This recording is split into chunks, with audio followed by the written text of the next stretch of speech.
Hi, Toby Hodges. We are on board the first new Italia Yachts 1298, slipping along outside of Port Ginesta, Barcelona for European Yacht of the Year trials.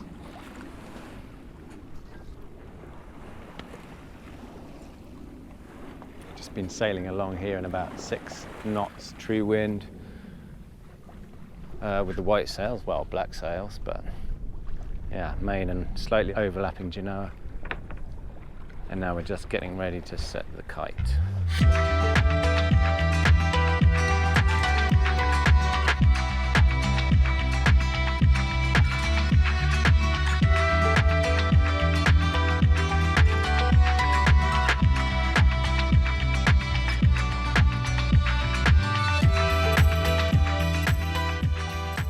So this is a Maurizio Cazzuti design, 43 feet, available in the cruising version or a racing version. This cruising version called Bellissimo, which we're on now. Quite a few differences actually. So the few ones to point out here, having these 2 winches each side board aft to make it easy to shorthand the boat. Whereas a racing one would have more of a classic 6 winch layout with a primary up on the coamings and coach roof winches for the running rigging as well. There's also an option on the racing one to have a square top mainsail and running backstays, so another winch back here for running backstays. This is the prototype, so they're also looking at maybe moving this winch a little further forward to give you a bit more room in front of the pedestals here.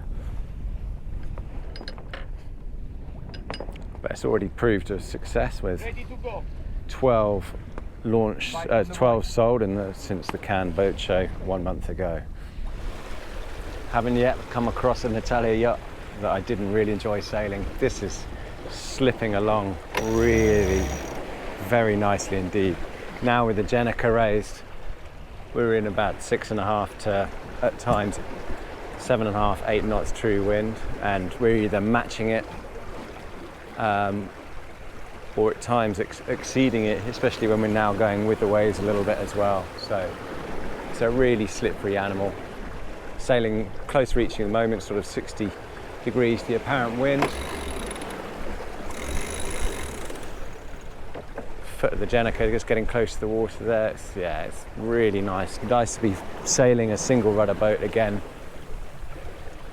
Cazzuti does know how to design a slippery yacht, and this one proving that.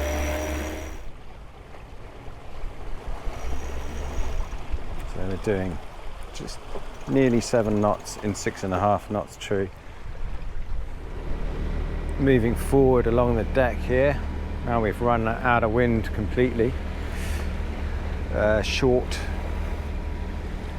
coach roof rail here to grab hold of. It's a flat coach roof and low as well, but there is a nice tow rail on that bulwark, slightly raised, and then they've recessed the Genoa tracks inboard here, which is quite neat. You can also on the racing version have a in-hauler, transverse tracks on that as well, and you can see how this coach roof lid covers the running rig and running the aft as well, and the German main sheet system, the van control line, etc.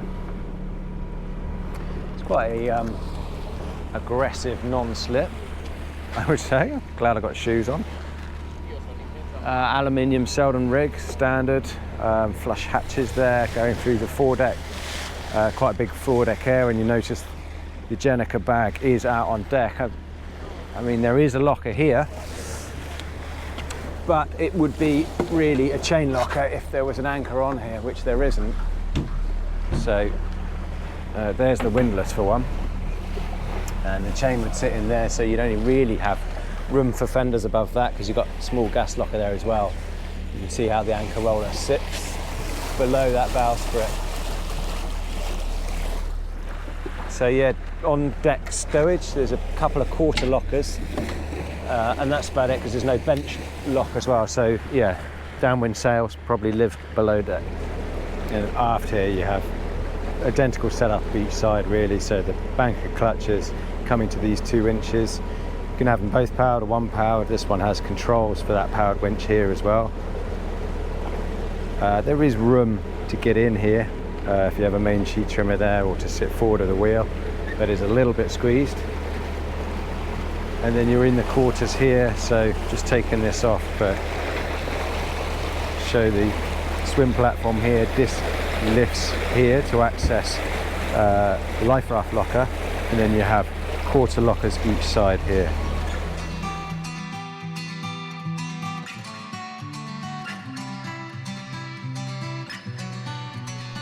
So this is the interior of the Bellissima. 1298. Contemporary, bright, light, lots of white, and light fabrics. It's actually a vinyl they've used here around a lot of the furniture, wanting to give it apparently a sort of third sensation, a tactile sensation of it, and that's mixed obviously with the teak and the wood and the stripes there to lead you forward. Black and white contrasts. Yeah, it looks quite different actually, and that's what they wanted to. They wanted a yacht to look different when you walk down inside it as well. So it's offered as a 3+1 or 3+2 layout, so 3 cabins and 1 or 2 heads. And it feels quite compact, I would say, for a 43-foot yacht, especially here when you walk forward. It's quite tight when you're fitting in a heads area in this cabin, and they're gonna actually move that. This is a prototype, so they're actually going to move that inboard a little bit to give you more room getting in here to the master forward cabin. And you can see from this angle that's got the curved part of the heads here. So ensuite heads in this version, or this could be just used for extra stowage space and just keep the larger aft heads. As it is, there is stowage under here, so a couple of drawers below that berth, and more stowage beneath it as well. So we've got these Venetian blinds drawn at the moment, but you can see there are hull windows there and an overhead hatch above. Nice use of indirect lighting, and then you've got this double wardrobe here as you come in the entrance, although at the moment you would need to close the door to get at it really, and shelving further aft. The difference I should point out with the racing version is you can lose about 250 kilos. So the all-up weight of this is about 9.2, and the racing version is about nearly 8.8, I think, tons. And one of the things they do is an option to have composite bulkheads rather than ply bulkheads. And you'd lose a table, or you lose the table in the cockpit. Lots of weight savings through the boat. Anyway, let's concentrate on the cruising version. So yeah, long sofa berth, but then again there's no chart table option, although they are thinking about adding a table that will come out aft there. You got some raised locker stowage here on each side, and again below the actual sofas, because the tanks are further aft under the 2 double beds. You've got 200 litres each for fuel and water. This second fridge is an option, otherwise it would be stowage, and you get this lift top fridge included as standard, and then you've got a fancy switch tap thing that goes over the sink.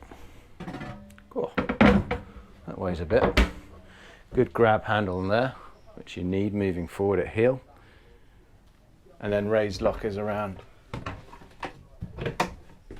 outboard there, so you get a good amount of stowage actually in the galley space, but otherwise a simple L-shaped format.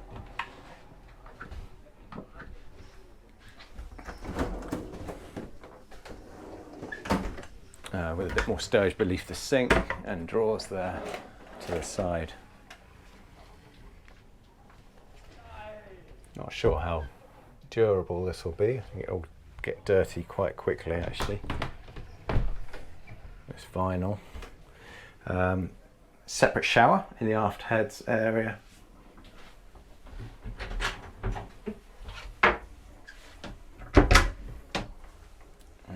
locker there. And then moving off, simply have a couple of identical double cabins here. Wardrobe, outboard with a little bit of shoe stowage or extra stowage below, and yeah, small hull window, opening port there. There is access panels. That access panel would be for any extra systems you had, like a water maker or a generator. And then there's access panels into the engine room as well. So you see the aft end of the sail drive there. And then same thing again to port. It's good. Headroom decreases pretty much as you get to the foot of the berth here, so you've got enough room to get in here, turn around, change. And then it's just a double berth.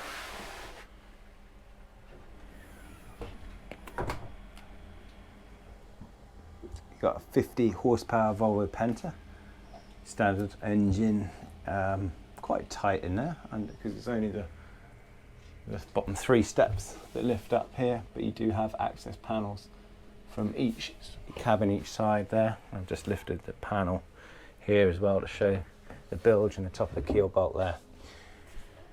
So the structure all in vinyl ester, vacuum infused in one shot, and carbon reinforcement structures. Sorry if I said 200 litres, it's 220 litres for the fuel and water. So you can probably see there's a lot of attention that goes into the structure and the stiffness of the boat and the sailing qualities of it, and the ability to increase that, particularly if you go choose the more racing version and the options that brings. The base price of this boat starts at 368,000 euros, and the boat we are on equipped 411,000 euros. So Italia Yachts have moved from their Venice Chioggia starting point, and they've now the shipyard. They bought the old Pershing yard in Fano, and they are doing 25 yachts a year, aiming to increase that now with the new yard up to 35. Hope you enjoyed the tour. See you next time.